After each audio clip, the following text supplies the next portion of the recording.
the thing now is for me is prevention and education through Rise Above It, and how do we get little boys to grow up to be better men, and how do we have women grow up and easily say no and stand in their power.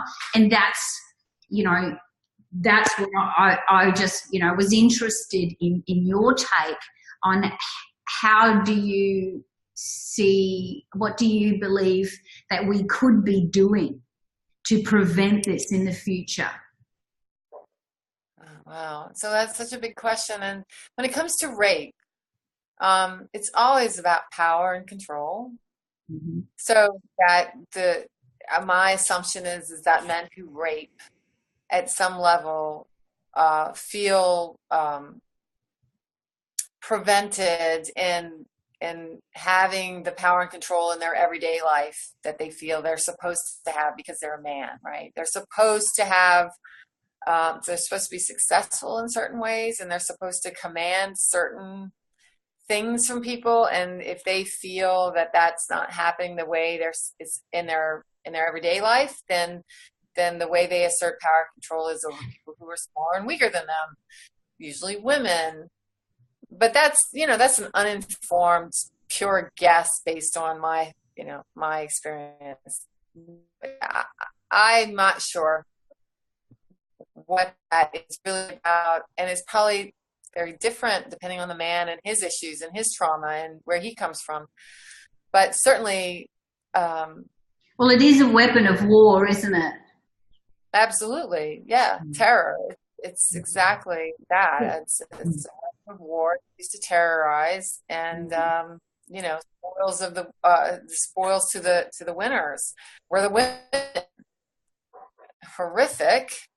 So, but the abuse of children is such a even more unfathomable thing to me. I really struggle to have any understanding of what drives that and what to do about it, except that I don't know. I just it just perplexes me that we can treat children who are so helpless and defenseless and look to adults to protect them as, sex tools. Or sex toys. I cannot wrap my head around that. And I don't know what to do about that. I don't. Well, yeah, exactly. And there's all different reasons. And it's just, sexual gratification. A lot of men think that it's using their power when they take that. But what's interesting what they don't realize is that women and other men know that your true power is in your ability to control that urge. And, right. Gosh, yes, that's where the power is. You're so right. I never thought of it that way, but that's absolutely makes sense. And yeah, that's what we need. We need to teach them to turn that power around and use it on themselves, which is where it belongs, right? Instead of on others. Exactly. I mean, don't we love seeing a man who's in control and, but also in control of his urges that could inflict harm on another. And, and I think that if I look back at one of the grandfathers that fiddled with me and that, he felt entitled. He really felt entitled, and he, when he was finally confronted, he smiled and said, yeah, I did that. And what's the problem? So I think the problem is that he didn't realize a little girl is a grown woman one day who speaks up. And it's like they don't make the correlation. I think that they think that this little child in this one little fleeting moment here, if I threaten her not to tell anyone, that will last forever, that they don't think ahead.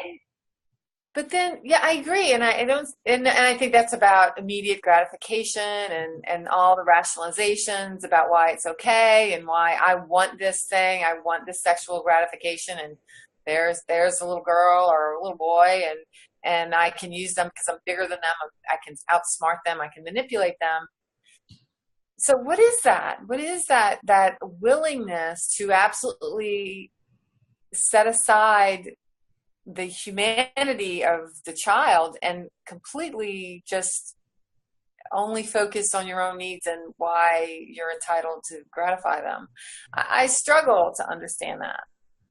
I do. But I actually wonder, and what I'm really going to be trialing is putting boys through an empathy process, an actual close your eyes, float out of your body into that body, and you're this and you're that, and you're weak and you're small, and this is happening. Is that okay? Well, did you realize that's how she feels? And you see a lot more people now caring about animals, for example, harming animals, because they're being told to think, well, what would that feel like for the animal? I think we women haven't really shared, without any charge, what it feels like to be in that position, like really feel, and then put them through the experience, almost like a virtual reality, and put them through it. Would they come out of it?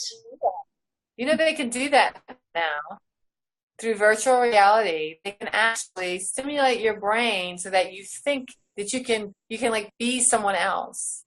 That's my very good friend told me about that a week or so ago, that they actually have that technology, obviously not for common use, but they've done it.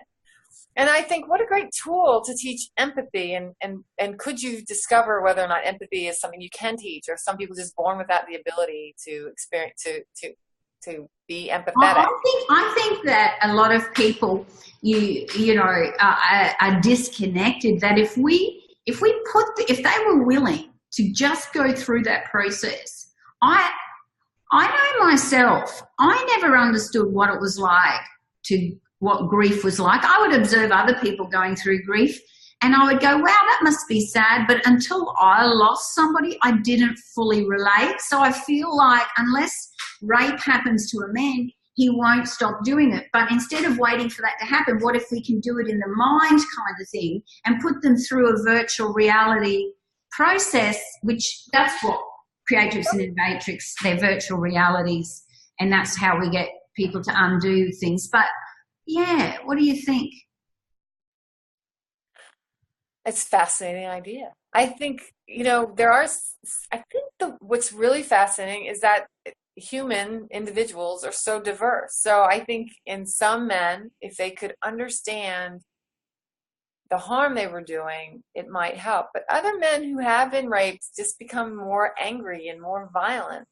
And then other men who've been raped, they get it. It does give them a new perspective. And a man who disclosed that he'd been raped was sharing on my Facebook page, and he was quite supportive of the metoo movement. And he got it. He understood, and he was fine with, this. Even if this isn't about men, we need to stand up and support women, because rape, whoever's at the other end of it, is horrible. It's horrific. We need to end it. And but certainly there are men out there who've been raped from the time they were children, and they grow up to be, they embody that sense of powerlessness, and then want to regain their sense of power by raping others. I think people are fascinating. Right, that does happen too. It's almost like for everything we think, there's an example of where that's not true as well, isn't it? Yeah, and it doesn't have to be a perfect solution, does it? If it helps one person, that's enough. I love the idea of being able to get people to truly experience empathy.